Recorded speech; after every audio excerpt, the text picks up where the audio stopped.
थैगोथार थैनाय याक्षि बदलनि रोंसोनाय आदं अरुणदेवनि फिल थामथि बुरै थैगोथार थैमानो रोगसावै थैरिमा शिखाथाय पान्दा संसाखा SFI सदर बेटे कमिटि सातो जुबो बबनो थैरिमा शिखाथाय ख्लायजाखा आ थैरिमा शिखाथायो चिंसाव रोनाय अंगि मानजाखा मन्त्रि अक्रा कसाम एबा CPIM नि पोलिट बेरु आदं मानिक सरकार फिल थामथि बुरै सिगां कांग्रेस TGUS बाय कथाजा खापांनि जरावो एडिसि चंमानि जरावो सिमनावो थैनि नांखा आ जरानि याक्षि बदलनि रोंसोनाय आदं अरुण देव असालनो थैरिमा शिखार थायो मानजांनाय मन्त्रि अक्रा कसाम मानिक सरकार थैगोथार थैजा अरुण देवनि सामुंरंनो खुगबायथांनो बलायखा আইজিএম হসপিটালে ভর্তি করে চিকিৎসা করতে হয়েছে এবং অনেক সময় লেগেছে তার সুস্থ হতে।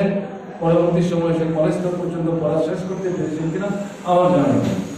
যাই হোক, সেই সময়ে একটা ভীষণ প্রতিকূল পরিস্থিতির মধ্যেও ছাত্র আন্দোলনকে দমিয়ে রাখা যায়। কলেজে স্কুলে প্রকাশ্যে কাজ করার ক্ষেত্রে বাধা হয়েছিল, কিন্তু বাইরে যে আন্দোলন সেই আন্দোলনকে দমানো যায়।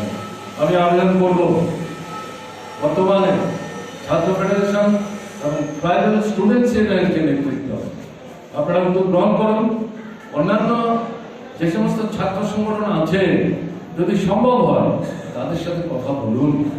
যদি সক্রিয় ভূমিকা নেয় তো ভালো, কিন্তু আপনারা বসে না থেকে সারা রাজ্যে ঘুরে ঘুরে হাজার হাজার ছাত্রছাত্রী এই মুহূর্তে জমায়েত করা হয়তো সম্ভব না হতে পারে, কিন্তু রাস্তার ঘুরে ঘুরে দাঁড়িয়ে মাইক লাগিয়ে এই যে আক্রমণগুলি এক এক করে নামিয়ে আনছে, সেই সম্পর্কে আপনাদের যে অবস্থা, জাতীয় শিক্ষানীতির বিরুদ্ধে আপনাদের যে বক্তব্য, আপনাদের যে অবস্থা, এটা বিদ্যালয় শিক্ষা হোক উচ্চ শিক্ষা হোক, এটার বিরুদ্ধে আপনাদের যে বক্তব্য, ত্রিপুরা সরকারের এই যে অবস্থানের বিরুদ্ধে যে আপনাদের বক্তব্য, এটা ব্যাপক প্রচারে নিয়ে যাওয়ার চেষ্টা করুন।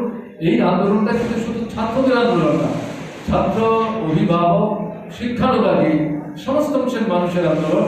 এটা আজ না হলেও আপনারা যদি এই উদ্যোগটা গ্রহণ করতে পারেন, অদূর ভবিষ্যতে আপনাদের এই প্রচারকে ভিত্তি করে বৃহত্তর পরিসরে ছাত্র যুব আন্দোলন এবং সামগ্রিকভাবে শিক্ষা দরদি মানুষের আন্দোলন কিন্তু একটা ব্যাপক চেহারা নিতে পারে।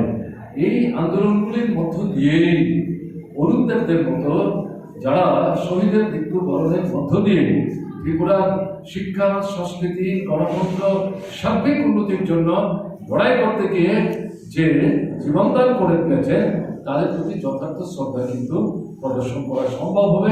আনুষ্ঠানিকতার মধ্যে নিজেদের সীমাবদ্ধ রাখলে চলবে না। এটা এই অনুষ্ঠানকে ভিত্তি করে বলার সুযোগ যেহেতু পেলাম, আমি এই কয়েকটা কথা বললাম। আজকে যারা রক্ত দিতে এসছেন তাদের সুস্বাস্থ্য কামনা করছি।